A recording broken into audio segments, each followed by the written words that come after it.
శ్రీమాత్రే నమః. నంద్యాల జిల్లాలో దారుణమైన సంఘటన జరిగింది కదా.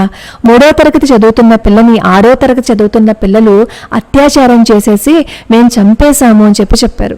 అయితే వాళ్ళు మేం చంపాము అని చెప్పలేదు. ఆ పిల్ల కనిపించకపోతే ఆ తల్లిదండ్రులు వెతుక్కుంటూ ఉంటే అక్కడ పోలీస్ ఇన్వెస్టిగేషన్ చేసినప్పుడు ఒక షాప్ దగ్గర ఒక అతను చెప్పాట, ఒక పాపతో పాటు 3 వచ్చారు అని చెప్పి ఒక షాప్ అతను చెప్పాడు.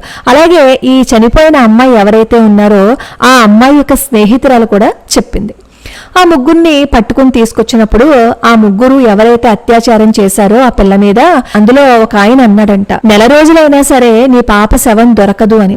అసలే పుట్టడు దుఃఖంలో వాళ్ళు ఉంటే నెల రోజులైనా సరే నీ పాప దొరకదు, నీ పాప శవం దొరకదు అని అన్నాడు అంటే ఎంతటి కండకావరం ఉంటే ఆ మాట అంటారు చెప్పండి. దయచేసి ముఖ్యమంత్రి గారు, ఉప ముఖ్యమంత్రి గారు మీరు స్పందిస్తే ఇది తొందరగా జరుగుతుంది.